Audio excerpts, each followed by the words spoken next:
Well, we're kicking it off with kind of heartwarming, bittersweet stuff. Okay. Jay Leno says that becoming his wife Mavis's caretaker after her dementia diagnosis is what love is. And that's our first hot topic, brought to you by Walton Art Center. So the comedian and former late night host opened up about how his life has changed 1 year after he was granted conservatorship of his wife of more than 4 decades, Mavis Leno.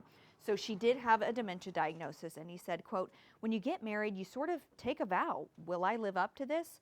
I enjoy the time I have with my wife. I go home, I cook dinner for her, watch TV, and that's okay." And I just think that's super sweet. You know, he kind of talked about, when this happens, you don't know how you're going to react in that situation. Yeah. And, I just think it's sweet that he says that, that is what love is. You know? I can vibe with that, man. Yes. And I think it's huge for a celebrity of that ilk, just to come Absolutely. forward and say, hey, I'm caring for my wife, and that's okay, and that's really what love is. And he said, you can see on that lower third, he says, I would rather be with her, Certainly.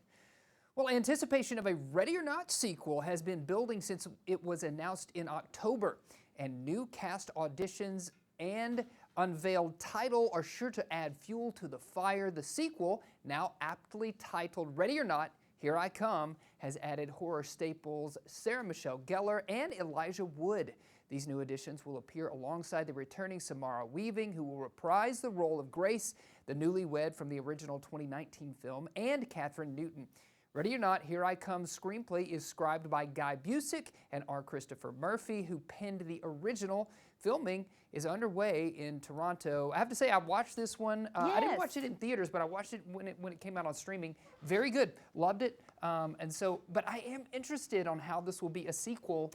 Not to give too much away, but in order for her to join this family, she has to play a game of Ready or Not, which turns very violent. And Really? Not all of the members of the family survive. So Oh, my word. I hope we're not just doing that again. Maybe they'll take it to the next level. We'll see. But, my girl Buffy's in it. Yes. And Frodo. Yeah. So sign me up. I'm probably going to watch it. Yeah.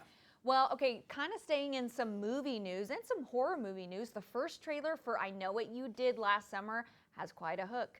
Sony released the trailer online after debuting the footage last month at CinemaCon. It's hitting theaters July 18th, and director Jennifer Caitlin Robinson's sequel revives the horror franchise that launched with the original, of course, 1997 movie of the same name. We got Jennifer Love Hewitt and Freddie Prinze Jr. reprising their roles from the first feature and the follow-up film. So the new film centers on a group of 5 friends facing dangerous consequences after, get this, making a pact to stay silent about their involvement in a tragic car accident. Yeah. Didn't see that one coming, did you? Yes. And you know what? I have familiar. a sneaky suspicion it happened in the summer.